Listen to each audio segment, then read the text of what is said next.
IPL 2024 में ना सबसे ज्यादा इस वक्त मजाक बन रहा है वो है आरसीबी का।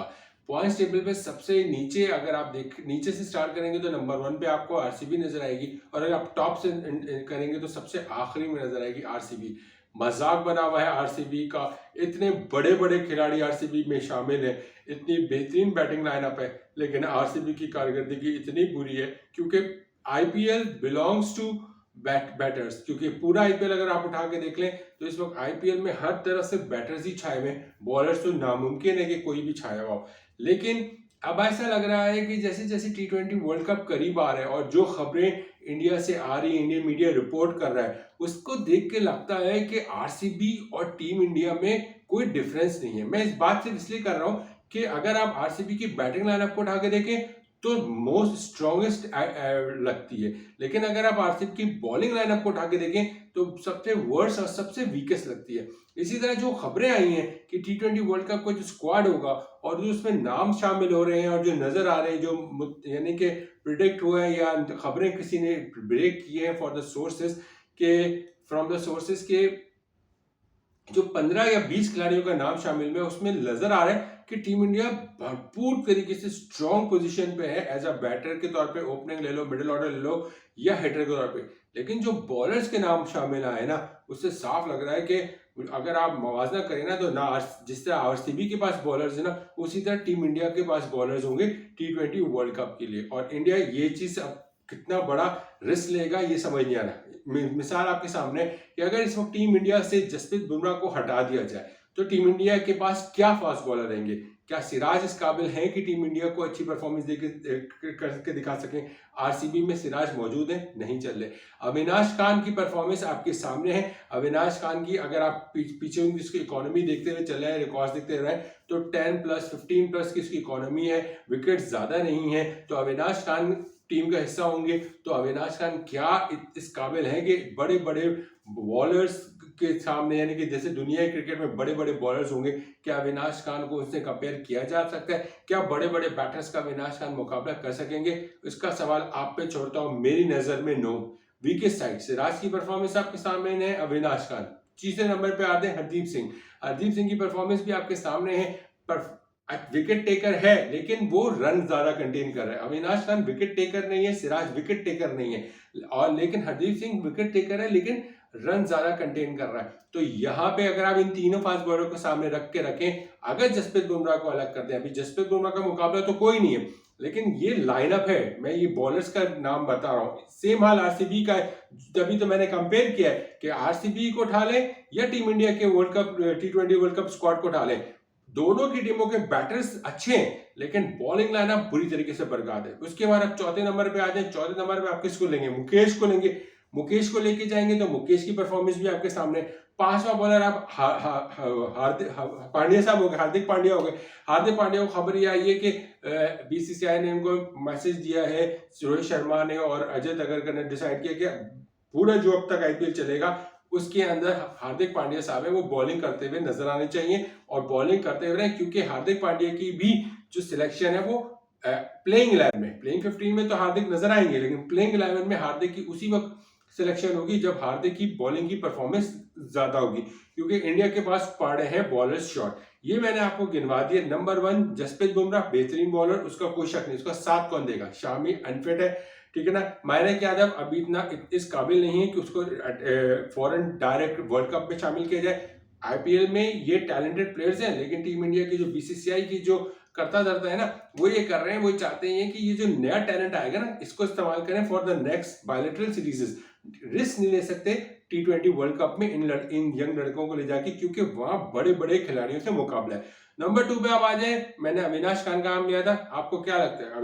अविनाश हो गए, हरदीप सिंह हो गए, हार्दिक पांड्या हो गए, मुकेश हो गए, क्या ये सिराज हो गए, ये फास्ट बॉलिंग अटैक कहीं से आपको दिखता है? क्या ये बॉलर जसप्रीत बुमराह का साथ दे पाएंगे?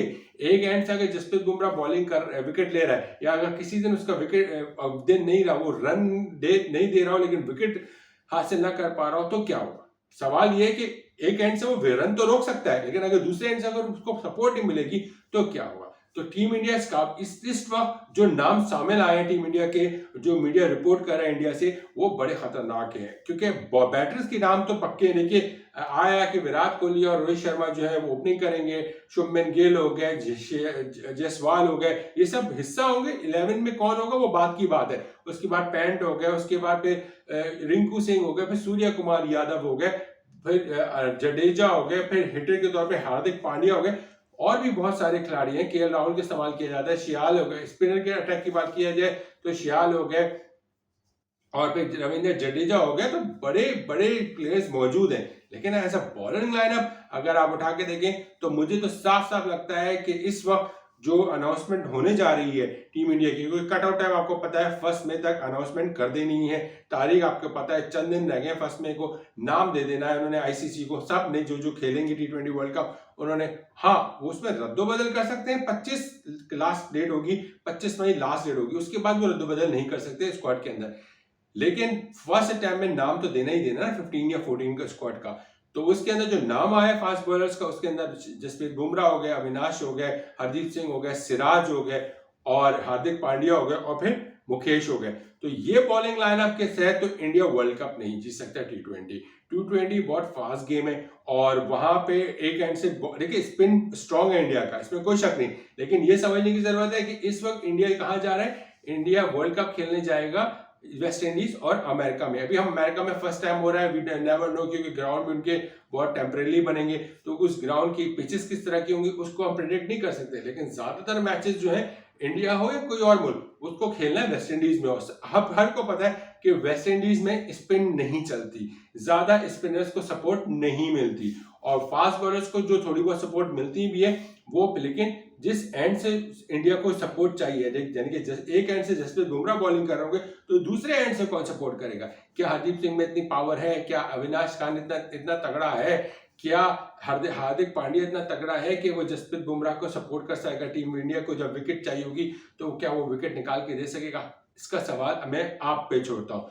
मुझे लगता है कि जो स्क्वाड अनाउंस होने वाला है, यानी कि 15 रुकनी कंफर्म तो हो चुके हैं, तो अभी मैं आपसे बात कर रहा हूँ उसके मुताबिक तो इस वक्त टीम इंडिया के ओपनर ले लें, मिडिल ऑर्डर ले लें, लोअर मिडिल ऑर्डर ले लें, हिटर्स ले लें, सब स्ट्रांग है, स्पिनर अटैक ले लें, सब स्ट्रांग है।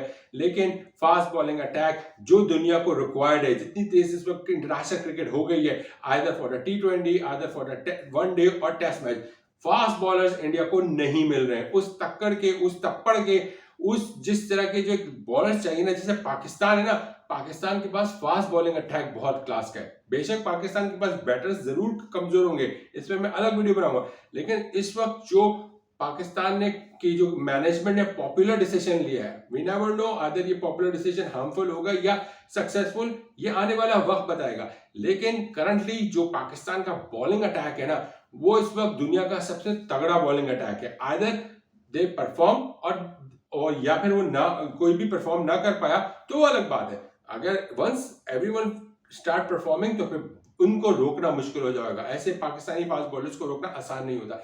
लेकिन टीम इंडिया और आरसीबी के फास्ट बॉलर्स का अगर कंपैरिजन किया जाए तो सिमिलैरिटी नजर आती है, और मुझे इस बात का डर है क्योंकि बहुत ज्यादा जो मुझे खबरें आ रही हैं इंडिया से कि बीसीसीआई जो है ये इस बार या रोहित शर्मा या अजय अगरकर या राहुल द्रविड़ जितना बड़ा सदमा लेके आए थे नवंबर में, जो इसको ट्रेविस हेड की बैटिंग ने तबाह किया था और इंडिया वहां पे ढेर हो गई थी फाइनल में, अब वो इंडिया बर्दाश्त नहीं कर सकती, क्योंकि इतना कहते हैं ना बड़ा मौका मिला है, क्योंकि इसके बाद बहुत बहुत देर बाद मौका मिलेगा वर्ल्ड कप के लिए। तो बहुत अरसा हो गया इंडिया ने कोई भी आईसीसी इवेंट जीता नहीं, तो इंडिया को ये टाइटल जीतना बहुत जरूरी है। तो इस टाइम पे अगर इंडिया तो बड़ी कोशिश कर रहा है कि ओपनिंग अपने ओपनर्स की जो है ना वो पोजीशन बदले, मिडिल ऑर्डर में किसी और को लाए, वन डाउन में किसी और को लाए, हिटर्स को ज्यादा ट्राई करे, तो और रोहित के बयान से भी कुछ अंदाजा हो रहा है, उधर अजय अगरकर की भी एक्ट्स के कुछ ज्यादा हो रहा है, जो सोर्सेज इंडिया की तरफ से बता रहे हैं उससे अंदाजा हो रहा है कि इस वक्त जो है ना नेवर गिव अप वाली सिचुएशन है।